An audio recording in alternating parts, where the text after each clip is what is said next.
Hi everyone, welcome back. I'm Michael Sandler, your host on Inspire Nation. If you've ever wanted to dream big and love your life, then do we have the Maybe It's You show for you. Today I'll be talking with Lauren Zander, co-founder and chairwoman of the international corporate consulting and coaching company, the Handel Group, and the author of a Take No Prisoners Look at Personal Development, Maybe It's You. And that's just what I want to talk with her about today, about cutting the crap, facing your fears, and loving your life. That, plus we'll talk about voodoo donuts, ripped jeans and feathers, the chick and the brat, cutting up Poochie scarves, for your Barbie that is, running bagels and tasty delight, and why in the world you don't want to use butter instead of kosher margarine. Gotcha. So welcome to the show, Lauren. Are you ready to shine? I am. Woohoo! Woo! Thank you so much for being here. So before we dive right into things, did you always have your life together as a kid? No, I would say that I absolutely thought I did, but absolutely did not have my life together as a kid. So going along those lines, you're a sophomore in college, or approximately, you're going over to the world's most unhappening kibbutz, or kind of a communal farm in Israel. Yeah. How did you end up there? I really do come from an Orthodox family, right? So the being a Jew versus the rest of the world and looking at the whole world through that lens was how I was raised. And my father is an Orthodox Jewish man and took it very seriously, still does, and then had 4 kids. And so it was always a deep mystery of something I needed to see for myself. Like, what is going on over there? And so you went over there and not much was going on over there. Not much at all. Not much. I was in charge of making lunch. That's what I did every day for 7 weeks straight. Wow. But in that time, kind of like Moses, you didn't get the burning bush speaking to you. But no. What did you get? I had many lessons during that period of time and really learned pretty much one of my most spiritual times in my life. That is still there for me, and I still go back to it. But what are you referring to is the story of these 2 baby birds? Literally, like brand new baby birds. I was walking. You want to hear the story, or what do you want to know? Sure, give us the story of this, because this was I think a powerful and empowering lesson for all of us. Okay, so I was alone. I knew no one. The only people I talked to were interesting characters that actually end up playing a role in what happened here. But I was walking along. Really, the only person to talk to during that 7-week period was myself, and entertain myself. And so I heard in my own head, like, go check the bushes, There's something in the bushes. And so I listened, and it came back twice before I turned around and literally went like, what? Looked in the bushes and found 2 little baby birds, right? And freaked out because I didn't know what to do. But obviously they called me, right? Or something was going on. And so I run back all the way to the kitchen, ask someone who is one of the only English-speaking characters I know, who is one of the most don't change the world, don't do anything, leave things alone, Lauren, right? I was like a renegade compared to how passive this man was. And I was like, there's 2 birds. What do I do? And he was like, of course you're asking what you should do. You should do nothing. Leave nature. And I listened to him. I go back. I'm like, is that really is that right? And then I go to take my nap. It's the afternoon. And I make it about 45 minutes before I run back to save the birds, right? And when I get back to the birds, which I knew exactly where they were, one was dead and one was gone. Like, ugh. And in that moment, I was so upset, young, deep, and made a promise to myself for the rest of my life that what makes us special, what human is the ability to do something in that moment, right? Like, not leave it up to nature. I am nature, right? Like, yes. I could have done something. And to be that kind of instigate, like, be accountable for what I should do in that moment. I would have rather lived with trying to save birds than dead birds. And I made that promise to myself that I would always intervene if I could, forever, no matter what. Who cares? right? And that is pretty much what started a lot of my career. Awesome. And we're going to dive more into the career in a minute, but I can't resist. And thank you for sharing on the birds. What's another key lesson that you got out of that time period? Well, significantly at that time period, I was carrying so many lies for other people. Like I was the person everybody still talked to. I'm still the person everybody talked to. But back then, I really just let people get away with what I would consider really bad behavior amongst friends, amongst their parents. But like it was a mess. And so after that moment, I realized I didn't respect a lot of my life and what I was party to. Mm-hmm. And that if I was really going to start being different, I wouldn't tolerate. And like, I literally came home and blew up someone's relationship that were engaged, right? Like, because she had cheated for years and he was a friend of mine and I was going to watch it happen, right? And so I'd rather blow up everybody's, like, I'd rather just be a truth teller. Mm-hmm. And do the right thing in that moment that I wish someone would do for me, maybe. But I started being quite a truth renegade. Very, very cool. Although a little bit hard for your best friend at that time. Oh, I'm still apologizing. Oh, no. Yeah, she didn't marry him. She's not mad at that part. Well, that's good, at least. Yeah. So how did you go then? I'm starting to get a picture. Everybody's attracted to you. You tell the truth. You tell it like it is. You empower people. How'd you get into coaching? So I was an environmental studies major. Mm-hmm. That got my first break working for the United Nations Global Environment Facility and thought I was at the beginning of the greatest career of my life, and then discovered I really didn't like the work. Uh-oh. Right? Like wasted all the money on college, thought I knew what I was and what I was doing, and then pretty much woke up miserable. Mm-hmm. Okay. And no desire to like really figure out another way in that tunnel.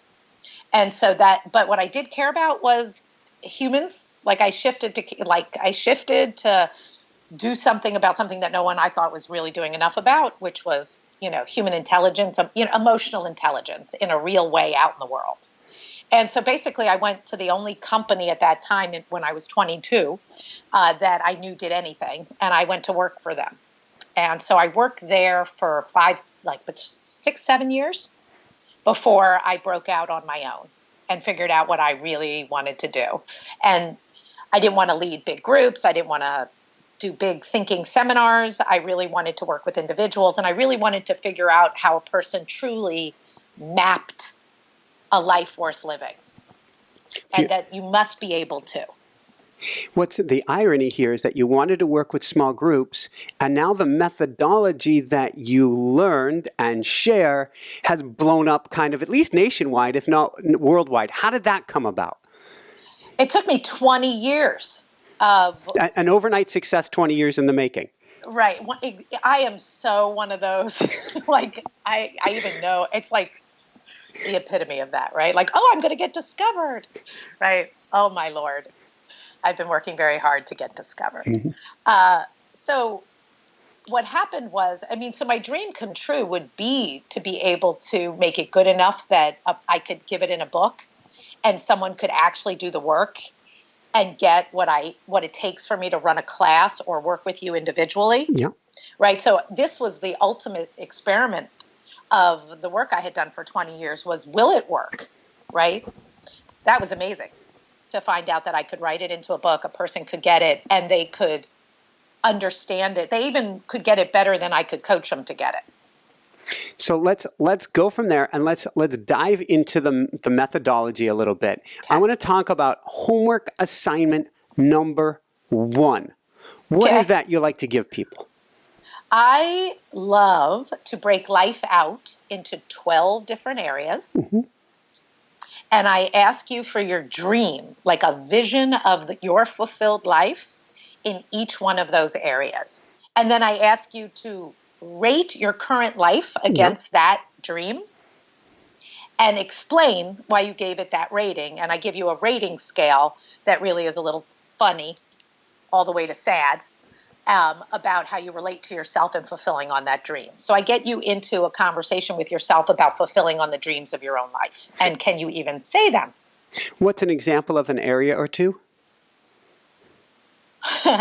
So there's your body, there's health, there's your career, there's money, there's spirituality, there's fun and adventure, there's family, right? So it's every different area that really matters. Cool. And what I find interesting about writing out your dreams is you're the opposite of the make it wishy-washy, ethereal, perhaps some maybe ability. You are talking specific, present tense, kind, honest, dive in. What does that, can you give us an example of what doesn't, it might be hard on the spot, what we don't want to write versus something we would want to write? So the concept, like an easy way to cut to the answer of that is we're working on the concept of that you can say, I am, and then fill in the blank. I am what? I am whatever. You want to be rich? I love my body. I work out every day. Whatever you wish you were, that you truly have a dream to be. And start to be accountable on every word of who you wish you were and who you want to be and who you therefore are because you said so, right? It's at, the level of being able to design yourself and to say who you're going to be. And then it starts to create an instant gap of what you're not and what you like. And then the logic has to start to apply. Well, if I was that, what time would I get out of bed? Right? That thing tells me to get out of bed. I like right? it. So dreams, the minute you invent for yourself your vision for your life in any area, it demands something of you immediately. I like that because I'm thinking I want to be, I don't know, fit, in shape, marathon runner, whatever it is. Oh, let me go grab that bag of Doritos or whatever. You're going to be like, wait a second. Didn't I say, or if you put it in present tense, I am amazingly fit. Give me the Doritos. Crap. Yeah, it puts it very black and white, right? And then I really do think that level of choice isn't what people feel. They actually think they're this fixed, flaky, can't get changed, I've always been this way. So it's breaking into your own inner dialogue about yourself, which is who's in there, who's talking, who says you don't, who says you do, who says what you want, how do you even say it to yourself? So the very work that I'm doing is having you engage in your own inner dialogue, like you have rights that you are not even touching, right? And then you're blaming what? So somebody's designing their own life and they write down the example you mentioned earlier, I am rich. And their subconscious goes, who are you talking about? Right. What do they do? They're right. Right. There really is exactly what you've done that your subconscious is yelling that. Right. And, but everything that happens in life, that works or doesn't work happens because of the actions you're taking. And if you really want to be a writer, no matter that you've never written ever before in your life, if I really could get you to keep a promise to write for an hour a day, 7 days a week, that is not going to kill you. That is something very vital. You could do that. Anyone can do that. You start doing that. Then you read the book during that hour that teaches you how to write that paragraph. And then you start to take your time and put your actions in. You'll start to have a whole new set of beliefs about yourself that something else becomes possible. So what everything I do is about creating change. And that actions combined with what you're thinking. Like if you could get your thinking and your actions to align by making promises and keeping them and how to keep a promise, you can direct yourself to the body you want, to the love life you want, to the sex you want, to the career you want. I didn't say you're getting there tomorrow. I'm sorry. I have no idea how much weight you need to lose, right? I have no idea that you didn't, you want to be a graphic designer and you don't know how to use the computer for that. right? Like, I understand there is a gap, but there is no gap you can't close, except for ones that are pie in the sky. You know, you're 53 and you want a baby. Oops, that's called adoption, right? So, you know, like there really is, even for that, solutions for everything, right? The world is not stuck. The world is missing its chances. So let's go, and I want to get to the promised land in a minute, because you were talking about promises. Before we do that, you have another early exercise that you give people that I think is pretty brilliant, and I do similar things in my coaching. I love what you've done here to get people onto, they see there's a gap, but then you come back and show them they can do it by having them write down their accomplishments. Yeah. So what people don't want to remember is how much they have accomplished. Because if you used your list of accomplishments, you would find out that very much you really already have the skills to have the will to fix any area of your life. Right? And if you're in the middle of, you know, running a pity party in your love life, and you have all the reasons, right, all the voodoo dolls laid out as why it's not your fault and you're never going to find them, then you don't have to do any of the work. Right. And so what happens is when you start to make a list of you can have anything you want, look at these other areas you've succeeded in, you start to remember yourself as someone, who actually can accomplish lots of hard things. And that requires will and integrity and effort and everything that you need for this other area of your life. Thank you. On that note, jumping a little bit ahead, you have, I want to know what this means. This is very powerful. We got ourselves into the mess we're in, and we lose the power to get ourselves out of this mess if we don't admit it to ourselves. Right. So if the mess you're in is everybody else's fault, and you didn't get there, you were gotten there, right? Victimized by everything, right? Then you're helpless, right? What are you going to hope they'll get you out of there? Or what, like you have no power in that story. I do not believe any of that. I don't believe any of that. And sit with me, and I will make sure it won't even take me long for you to get it was you too, TOO, right? And so the minute you can go, oh, I got myself there. I dated the guy. I took the job. I never quit. The minute you can locate how much I is involved in that versus them is the beginning of you can change everything, right? You then start to go, if I got me here, I can get me out of here, right? But if you go, they got me here, or it got me here, it's my mother's fault, you never have to get out. I think that's incredibly powerful. So let's go from there. And is it possible the chick and the brat got me there? So I love shortcuts into the most complicated things, right? And as far as I can tell, humans are pretty complicated. So I've come up with a few good shortcuts. And the ones you're talking about right now is a way to categorize any negative inner dialogue in your head. Like if you were going to just throw dialogue in your head into one of two very popular buckets. When it's negative, it's either the chicken in you who's squawking and telling you why the sky's falling and it's never going to turn out, or they're going to screw you, or whatever you're worried about. The chicken is always squawking, or the brat in you, the little voice of the brat, is definitely doing it tomorrow, right? Or not doing it all, or it's their fault, assigning blame and temper tantrums. Right. But don't worry, you have a lot of, not out in public, just in your head. Right. And so I have never been able to tag anything in my own mind that is bugging me, not to a chicken or a brat, or the other one I use, which is called the weather reporter, where you're generalizing how the weather is always going to be bad for you, or whatever you think it's going to be. It always is that way. And then it lets you get away with whatever you get away with by believing that. So if you hear the chicken, if you hear the brat, if there's somebody giving you a weather report in your mind, and your BS detector is going off like crazy, what do you do about it? The minute you can admit it and admit what you're scared of, you can face it. Or admit what the brat doesn't want to do, you have a choice. Or that you're making up a theory that you don't want to be true, right? There's nobody out there that's going to love you again, right? That's sad, right? So you don't want to believe that. right? But you're believing it, so you stay home on a Saturday night. Mm-hmm.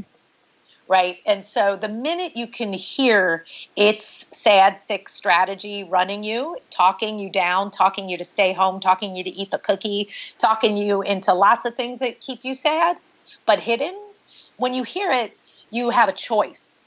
And if you then have already written your dreams, you can hear that it's always bratting out or chickening out about very specific things. That your dream wants you to get up and go out that Saturday night. Go talk to your boss about that. Go tell the truth about that, right? So it's pretty much the chicken. If you follow your chicken or your brat and you basically do the opposite, Mm-hmm. you'll be in very good shape. You'll be very happy. I even call that voice, the voice who kicks the chicken in the butt, is called your higher self. Who are you kidding? I'm thinking of Seinfeld and Costanza. And did you remember the episode with the opposites? He did the opposite of whatever his mind would tell him to, and he got a job working with Steinbrenner and the Yankees. Right. Everything worked out when he did the opposite of whatever his mind said. That's exactly what I just said. Right. In the area, because if you look in your own life where you're successful, Mm-hmm. you're consistent, you always push past the brat and the chicken. It isn't that you're not you don't have it. You just know how to conquer it incredibly well, right? It's the same modeling that you need in an area that doesn't work and an area that does work. Like everyone knows how to do this. Awesome. Let's go from there. And you mentioned promise earlier, and I think that is such a key word. I would use, maybe I would call it the C word, although for you that's couch. We'll get there. C for committed in this case. But let's dive into personal integrity. Maybe actually we need to go into Poochie Scarves and Barbie. Anything you want. Where do you want to go first? You tell me. What does personal integrity mean to you, and how do we keep promises to ourselves?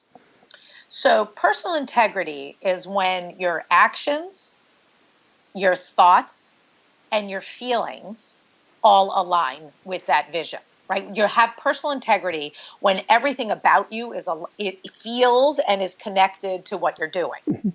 That goes with your dreams, and you're proud of it. You give yourself an A.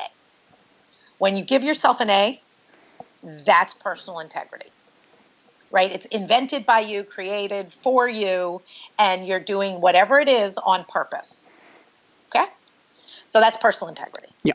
And the value of being able to keep a promise to yourself, right? So what I discovered as I coached people is people have an incredible ability to keep promises to other people, right? Like I would never leave a friend at a movie. Like if we say we're going to be there at 7, I'm going. Mm-hmm. But you make a promise to go to the gym in the morning and it's got 50-50 odds, right? You would never treat your promises the way you would treat a friend, you would treat a job, you would treat anyone. And so that is the key to personal integrity or true happiness. Real happiness is if you make the promises you wish you would make, the hard ones, the real ones, and you keep them for yourself. That's self-love, that's self-respect. You start doing that, you will not feel the same, no matter what is going on in your life. So then I guess the example I need to go with is running bagels and Tasty Delight. Yes. That was the end of me. Right. How did you keep this promise to yourself? So this was when so first of all, I was 15 pounds overweight for me. Definitely picked it up in college. Definitely wasn't playing soccer anymore in high school, right? I really didn't have any idea how to eat well and stay fit without soccer or team sports, okay? And so somewhere in my mid-20s, I had to wake up to integrity. Mm-hmm. And what should I eat? What I discovered was that I really ate terribly. Like I really was having 2 bagels in a day with honey on them, and then had a big salad at night and didn't exercise, and couldn't understand why I couldn't lose the weight at all, right? It was just comical. And so when I finally did a little homework on what I should be eating and exercising and actually saw the right promises, it blew up my life. And so I put in the promise. I always need these promises. They don't really, I always need them. I'm 20 years later, I still need them. And it's to eat right and exercise. And if I don't, I take away something that I love, right? Which is not good for me. Okay, right? So I personally don't care about having a glass of wine at night, but many people do. So you take away my tasty delight, right? My frozen yogurt, and I will be devastated that I didn't have a good day or as good a day as I could have had. And so as long as I exercised and kept my exercise promise, I never lost my sugar at night. And basically, I probably missed it in a 3-year period twice, right? So I create accountability with your own vices, where your vices train you to be good.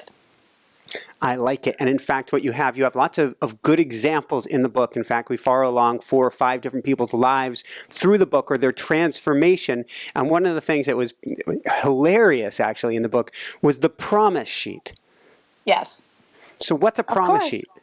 So a promise sheet there really is. I have never met a person that if I sat with them, made them do all the homework, watched everything that they were up to in their life, I could figure out the 9 promises or the 7 promises. I even call them contracts. Like, these are the contracts that if you kept these promises, you kept these contracts with yourself, it will be the difference between happy ever after or never really that happy.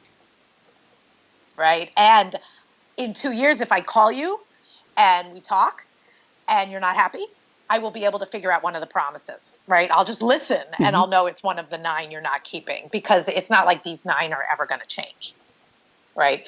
And so that's why to read the book and figure out what your promise tracker should be. And you could pretty much even guess it just by, if I did these actions, would it fulfill on my marriage, my relationship with my kids, my body? There's 5 of them, 9 of them. And I know mine.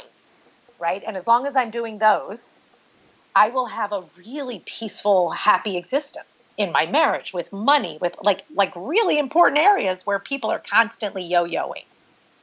Can you share with us one example from your life other than the running one? Sex twice a week for the rest of my life. Everybody hears this funny, right? I've been with my husband for 20 years. You don't understand. We get it on twice a week and mean it. Right? And everyone's like, oh, it's an exercise promise. I'm like, exactly. Right? You don't understand. I need a promise to do the right thing. Right? And you talk about our natural desire to be a little bit lazy. I'll just I'll forget it. I would watch TV, eat, and lay in bed for the rest of my life if I was really given thought I could get away with it somehow and still pretend I was happy somehow. So I've got to ask, how's your husband with this deal? He loves my deal. He loves my deal. He loves me. If I changed the deal, he'd be open. I don't have to change the deal. And what is the consequence if you don't? All right. So now this is another thing that offends people. You have no idea how much I love my Netflix. Right? Oh, maybe you do, right? So I'm a binge watcher, and then I like my shows. And so basically whatever I'm binge watching, my favorite thing, I will lose it forever and for the next week, right? So I mess with my screen time, which is really my 9:30 to midnight, which is veg out and enjoy myself. Yeah, I do not want to read a book because I'm been banned from screens by myself, and everyone knows it because I didn't keep a promise. It's kind of funny because I have a modality. I don't know what we call it. My belief system is kind, gentle, easy, good. How do we make things as kind, gentle, easy, and good, and self-loving as possible? And when I first read your consequences, I was going, I'm not sure if that's self-loving. I remember when I was getting into bicycle racing, and I'd say, well, you can't have chocolate until you win a race, and then chocolate until you win 10 races. It was a death spiral I was on. It was bad news. But in this case, the consequences actually have a more loving solution because you bring yourself to be more the person that you've dreamed yourself to be. Yeah, you're not taking away anything that isn't a real vice that you kind of wish you got rid of anyway, right? I'm not defending my right to Netflix, right? I am not defending my right to, potato chips at night, right? So whatever when you're picking it, you're picking a vice that so if you like to have 2 glasses of wine at night, yeah, you get 1/2. That it just right. Many people go after their sugar and cream in their coffee. That's always hysterical, right? Like you're still going to drink a cup of black coffee, but you just ruined your life a little, but not really. There's one twisted one that you have in here, which is donating money to a political candidate you abhor. That one really matters for rich people. I'm sorry. So if you start to think about getting someone to show up on time when they own a company and they really blow in 2 hours late and it's ruining the morale of the company, right? And then I have to get them and they're very successful. They're powerful. They get to do whatever they want, but they want coaching. So then I can think of a few clients have to pay, Sarah Palin money over the years or send money to places that they really, and even as bad as like the hysterical gay guy really will pick something he would never send, like, no, right? So he keeps, but it's all in the name of the fun of keeping your promise. It's not abusive and it's not even a heavy consequence. It's just really annoying. Right? Even though you think it's good for you. So there's an art to picking the right one that really works. A recent client who was just reading the book, I've never worked with him other than from hearing him about the book, said that he figured out the best one, which is he has people who work for him and that he would do the pack, like they move things, they do production of things, and that he would have to go and work for 2 hours with the team.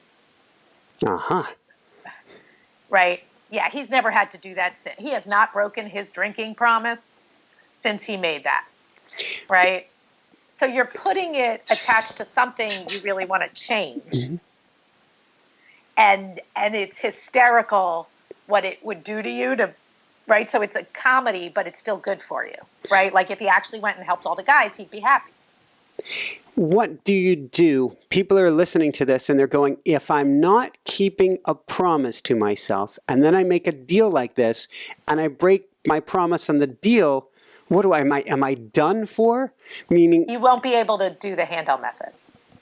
The Handel method requires keeping promises and learning how to keep promises in order to change your life. It's very tactical, right? It really is. You want to lose the weight, you're not going to get to eat that. What are you going to do so you don't eat that? Right? Break into your inner dialogue, start to hear how the brat talks to you, but keep a promise, and tell your kid so your kid knows you're not eating after 8 o'clock. And if they catch you, they get $5, right? So you make it entertaining, but really about you have to have the desire, right? Whatever the desire is, I want to lose the weight, I want to get a new job, it has to be real. So that you'll battle your inner chicken and brat. I like it. One of the interesting things I heard both in your husband in an example and with a child as an example is recruitment. If we make the consequence have to do with somebody else, we're a lot more, or with the team, we're a lot more likely to get it done.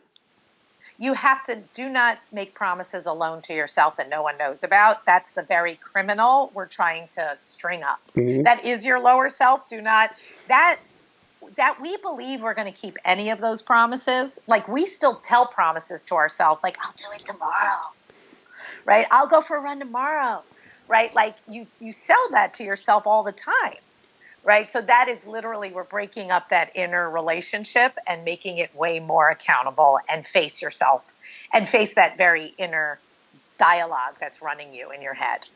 And then I also in the book make you face how the very voices in your head or what you think you're listening to connect back to your parents and your upbringing and your culture, and that you're not just fighting what you think you're fighting by yourself, but it's got lineage and heritage and everything in it. Like you're taking it for the team, man, right? Come on. So let's jump there for a minute. Male mice. So you have an amazing chapter on heredity and taking one for the team. And there's an experiment where male mice get zapped if they smell cherry blossoms. And then they have baby mice, and those mice are scared of the cherry blossoms too. An example of how much we are taking it for the team without realizing it. That the epigenetics that science, like that. So first of all, I've been chasing this down with clients that they're repeating reactions to all of their parents' exact mistakes, and they're not connecting the dots. One, because they don't even know the dots. They've never, most people that are listening, even now, I go, tell me when your mother lost her virginity or your father. And they're like, oh, that's disgusting. I'm like, you're 52 years old. How is that still disgusting? Right? Right? Like, I understand my 14-year-old saying it, but you're old lady. What's up? How come you don't know what your parents have been through at all? Right? So one is people don't even know the history of their parents. You know, especially even if they are drinking, right? They have problems, they have deep issues. The amount I help people forgive their parents or understand their parents and understand themselves because they acted like a journalist and really went in to find out all the facts. I have never not had to send a client to go do that. Or the book completely makes you go fact finding, just like you better know your own DNA and what runs in your family. The emotional DNA is having way more power over you than you have admitted. And so in this book, you start to go, oh my God, and connect all of those dots. This book will make you. So what is the big C then, and how did that change when you started learning about that with yourself? You mean my mother's couch? Your mother's couch. Okay, so here's my story. Okay, it doesn't sound so bad, but for some of you, you'll get it. So my mother never got cancer. She has couch, which is she really lives for things. My mother is a materialist. Like, if you love her, you will buy her something. If my father is a good man, he should live to make money so my mother can spend it. You don't agree? Right? You don't think that's a fun household to grow up in, right? Like, well, it certainly either teaches you values on one, it teaches you, you're going to be very binary, one way or the other, which brings you to your 1700s farmhouse. Yeah, then my next joke is I live in the house that my mother will never visit because it's way too creepy for her, like hillbilly 1790s farmhouse. My husband's always still working on it. Like, if I showed you around, you'd get it. You know, it's a 15-year project, right? And I love it and love him. But my mother, who's like Park Avenue impeccable, needs everything to be marble, not crooked, with wind blowing and, no insulation, right? So I turned out to be the opposite of my mother in many ways. And, she knows I tell her she has couch, right? So the other fun part is when you admit all the traits, you don't have to think, I don't have to judge her or hate her or resent her. I could love her for exactly how she is, right? It's hysterical. It's a good process to go through. So if you start to notice a trait in yourself, you start to notice a negative trait, how do we start to go hunting and figure out where this is coming from or what to do about it? It's more that every trait you have is like a dial, right? And it's where and traits are not something you're ever going to get rid of, right? Where you can have a belief or a theory you can get rid of.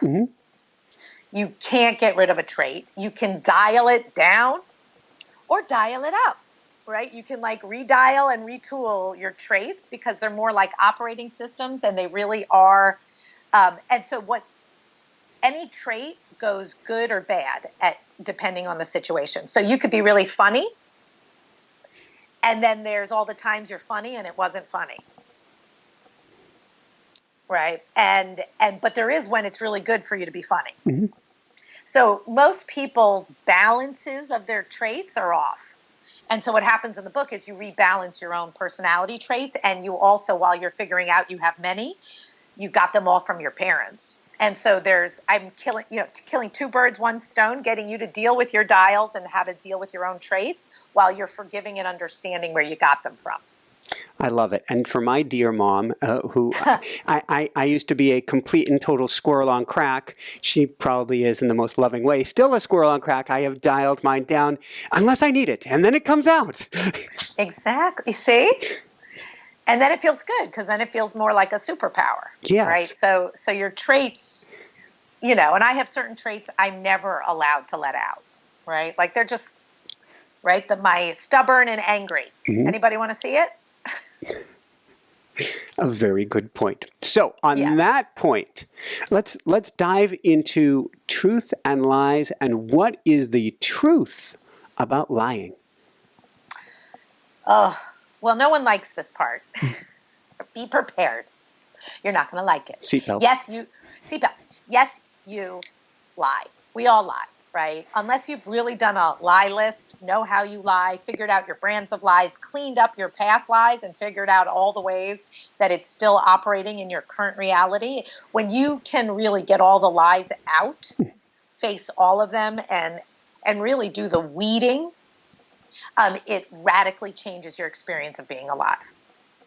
And everyone's like, what lies? Oh, you don't count high school. You don't count that abortion. You don't count that time or that money. Or when I never told you hurt me about that, I got over it, right? Like everyone shoves everything into the closet or never has levels of ways they've dealt, even if they think they dealt okay, but it still feels dirty in the relationship. Oh, we can't talk about that. So what happens in the book is I make you really go through all the ways you lie and all the relationships that your lies are polluting, especially your relationship with yourself. So a lot of the book is talking about rebuilding, in a sense, achieving our dreams by strengthening our promises to ourselves, our personal integrity, our belief and trust and faith in ourselves. And I guess what I'm hearing you say is if we have, it is a C word, it's a cancer that eats away at us if we're not telling the truth to ourselves and to others. Any place you have a lie creates a dynamic in a relationship forever. Right? So it doesn't get to feel like the current reality. Like if you had to lie to your father about how much money you're making, then you always think your father is a particular way. Mm-hmm.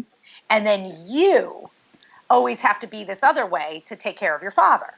So our lies bind us into relationships that end up fixed and collecting more and more dynamics and evidence. And right. So the amount the lies have bound you to a personality and a structure and a reality with the people in your life. That's what I come after. Right. So the wives that don't tell what as simple as you don't even say what you want in bed. Right. And the other person 10 years later, they don't know. And that's a lie. Right. And you're not right. And so when you go there, right. So a lot of these lies are withholding information. Butter and margarine. Yeah. My mother wins some good lies. Isn't that the best one? I have never been more, I never knew. And then the other thing is that when you start to get everybody lies and mm-hmm. I've told all my lies, I tell you any lie you want to know. It's so liberating to understand how much we're willing to lie. I still can hear myself manufacturing lies. Like I didn't even, I'm already lying because I'm going to be late. Right? I'm already planning the lie. Like an invitation comes in, right? I am going to tell the truth that I don't want to go into the city that night. But my head is coming up with some wonderful other explanation. Like, who prompted it? And then you should see traits, lineage, history, mm-hmm. dynamics, right? But self-awareness is being able to catch that. I like it. So let's go from there real briefly. What's a life story colonoscopy? I actually think that doing this first assignment mm-hmm. where like the assignment of the 12 areas of your life, writing the dreams, rating your life, doing the parent traits, and doing your hauntings, like coming clean about your hauntings, along with a whole lie list that you've ever told, that you've told and never dealt with, or that maybe you even have dealt with to some extent, that itself is a life story colonoscopy. Beautiful. How about a purge? A purge. So when you can't tell what's going on with you about something, and you wish you were in a different state of mind about it, but you're so not, right? You hate it. You never think it's turning out. You could cry. You think you're the best. Like it's hypocritical. It's all your sister's fault. So whenever you want to get to the bottom, whenever I want someone to get to the bottom of something, I let them write out their rant. So that you have to commit it to writing, and basically you just purge, literally puke everything and anything. And then what happens is once, one, you get all of it out of you. And then two, in about another day, you can go back and read it and find the actual things that still make you cry or that are sad. And then you can start to dissect it.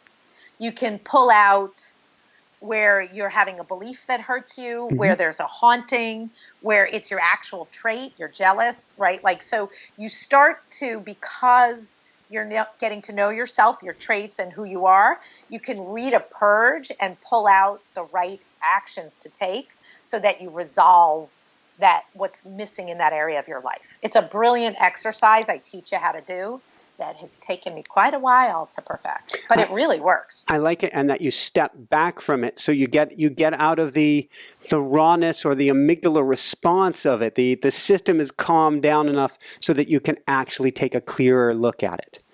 And the entire process is you stop trusting the rant, right? The very thing itself goes, oh, I messed up, right? Like, I know I'm messed up. I can't think clearly, feel clearly, understand what I really want and don't want. Let me purge, right? And I don't care if you go back to when you were 4 years old in the story. Whatever. Give me everything that comes up, and then I can help you dissect it. Very good. Let's go from there. What's a daily design? So one of the tools in the end, I leave you with how to really do your best daily after you've done all the thinking, and like how to really like shortcut. I don't need you to do 40 pages of work a day to have a good life. You did it already. So then how do I make it bite-sized and incredibly functional? So by the time I'm done with you, you will understand how to design your day. There really is a list of to-dos. This isn't about the to-dos. It's a state of being able to create what you want to have happen that day while you're doing those things, right? And even you start to project the outcome, right? You're living in the outcome you want to produce. You're living in, by writing down what you're designing that day, you may be having a first meeting, but they hire you and they want your whole team. And you have a ball and it's fun and you fall in love with what they're up to in their lives, right? So it's calling out your best self on purpose. And then at the end of the day, you vote on how you did that day. Not on the to-dos, like, yes, I could check all the boxes, but on the being side, right? So this is way more about your relationship to being alive and projecting that into having a great day. Woohoo! Let's go. And if I have to do it 20 years later, every single day, 7 days a week, how do you not? What would an example be for yourself? That I rock this podcast and that we have a ball and that it reaches all the right people and it makes just the right difference. Woohoo! And so there's that. There really is that I have fun with. I always am managing having fun and play with my kids and my husband, like that. Because I could just work all night and ignore them, right? So if I put that in my daily design, I really have to put the phone down and put that right. So I have some level of pushing myself to be accountable, right? So it's creating what I wish my day was versus that I could just let it go by. Right. And then I track how well I did at it. And I also send it to someone else. This is also not in, like, I am designing my day and I have an accountability buddy who's reading my daily design and I read theirs. So we're doing it together. Love it. Let's go from there and tell us real briefly about Burning Man and Feathers. So once upon a time, about 8 years ago, I started coaching a Stanford graduate, at the GSB at Stanford Business School. I started working with a professor. And he said to me, "If I'm about to send you all my secrets and everything in this homework, and I'm going to let you into my life, but you're going to have to do something in order for me to hit send." What? He said, "I'm making a film, and I want you to be in the film, but you're going to have to come to Burning Man to be in the film." And I go, "What's Burning Man?" And he goes, "Ha ha ha, go look it up and call me back. Tell me if your husband's cool with it. And if you'll come, I'll hit send." So of course it was on my husband's bucket list, and I had never heard of it. Right? I was like, "What? Honey, I'm being asked to go to Burning Man. Can I go? What is it?" He shoots, he scores.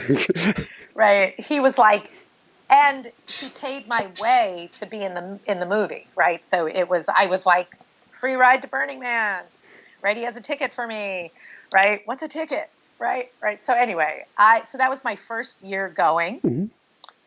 And I went alone, drove in, didn't know the professor, I really rocked that, and loved the meaning behind it, loved everything about humanity in that moment. It doesn't mean it's all perfect or nothing, but it was just so radical and inspiring. So I sent my husband the next year without me so he could go have the best time of his life. And then we've been going together ever since. And I run a life coaching camp there. Like, I actually work every day I'm there. And I coach for free. And I love it. Very cool. Can you tell us about the feathers then? So the feathers. So the feathers are hysterical because they taught me a lesson. Which is, one year about 4 years ago, I was going to Burning Man, got feathers in my hair. And there's like extensions in my hair with feathers in them. And there's a feather lady who comes, Dana Devine. She's the best. She puts them in. I love her. But I had a fancy party to go to. And I didn't realize I had all my feathers in before I was going to a very fancy, formal, 50th birthday party. I would never have worn feathers to this party. Do you understand? They will not get the feathers, let alone no one knew what Burning Man was at this party either. So I found myself explaining myself to absolutely everyone because I was self-conscious. When I came back from Burning Man, I decided I deserved the feathers until I lost my self-consciousness forever. Now I just like them. and you recommend that everybody find their own, what you call a freak out. It's a freak flag. Freak flags. These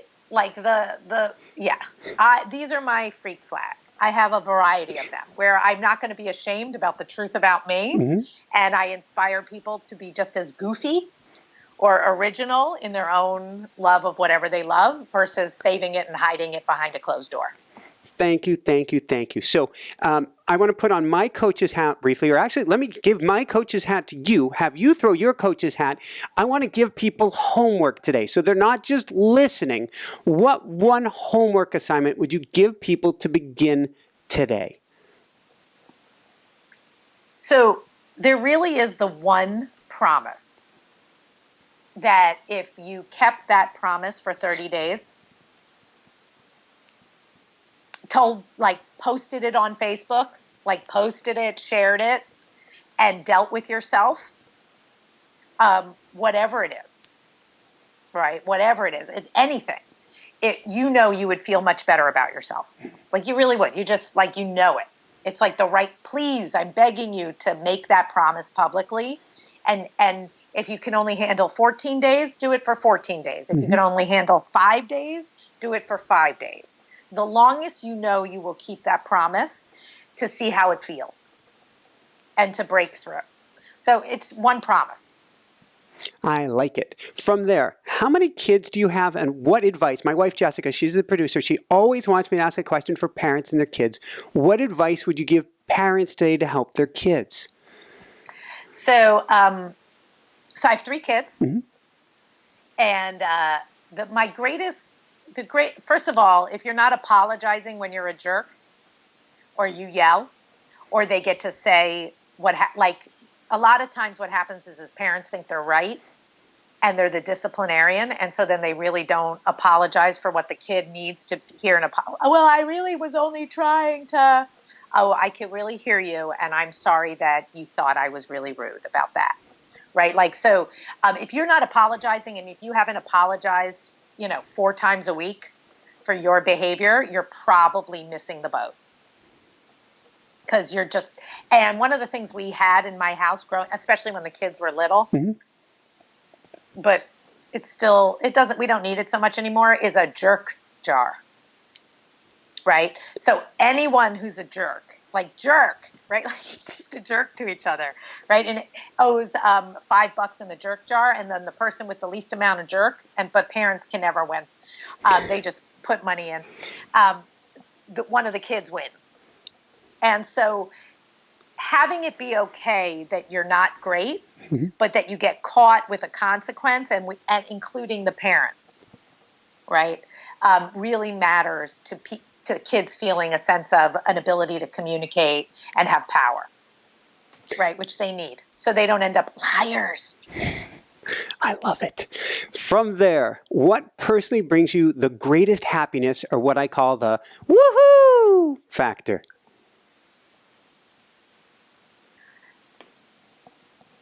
Results, like amazing results from my clients, right? So you said that, I just thought of someone who's been dying to find the love of his life,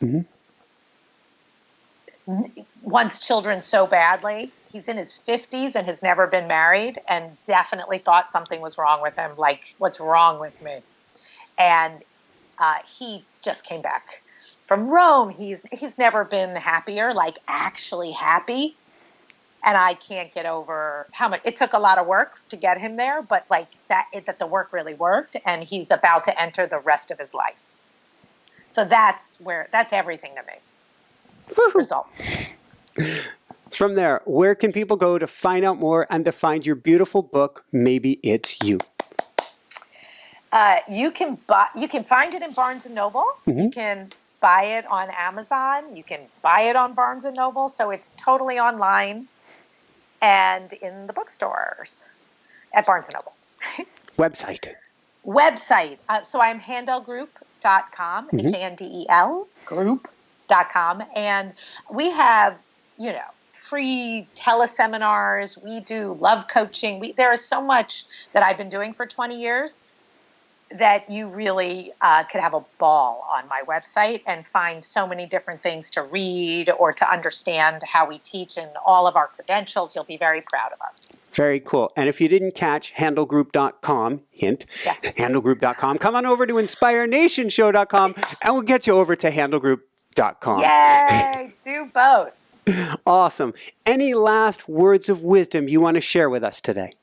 It's never too late. It's never too late. It's never too late. I don't care if you wake up in 10 years from now and go, what was that book? Right? It's never too late. And humans, the potential for having great lives, we haven't even begun to address what's possible in inner peace, right? Inner peace we're still so far from inner peace. And so by all means, be working on your inner peace in a way that also makes you achieve your greatest dreams. Awesome. And I've got to ask, I got to dovetail to that. Do you have a meditation practice or anything for your inner peace? So I'm a manifester. Ooh. I'm a manifester, right? I have meditated for years. I coach people all the time to meditate. By all means, meditate to quiet your mind and learn how to find that zone. But as a manifester, what I do is I really do believe in manifesting, which is the more you can imagine where you want to be or what you believe is possible, and imagine it like the world in a very different position, a different president, whatever you want to manifest, right? Like see it, right? So I have a list of my bucket list manifestations. And I always will pick one and meditate on the visual of seeing that, feeling that, and living in that state. Right? And this is exactly how I made most of my dreams come true. Woohoo! So I recommend that. And then the teacher that I love is a man named, he's dead, but Neville Goddard. Absolutely. So he's my guy. You can spell it out for people, though. Go for it. Neville. Goddard is Goddard. Love it. And this morning, my wife, Jessica, she got up and she said, I had the most beautiful meditation. I pictured us in our 2-person outrigger canoe, and I just spent the whole meditation moving the canoe along the water. That's exactly what I think people should be doing while they're driving, right? While they're in transit. Mm-hmm. I would like to book all your transit time for at least 15 minutes of manifesting your future that you really want and really living in that.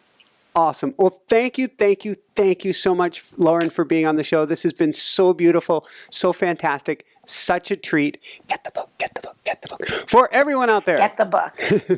This is Michael Sandler saying, be well, have fun, get Maybe It's You, and start designing your life today. And shine bright. Woohoo! Yeah. Awesome. Thank you so much, Lauren. That was so fun. I did my job then. You rocked your job. Thanks so much for watching. If you enjoyed it, be sure to like below. Also, leave your comments. Have some real fun with it.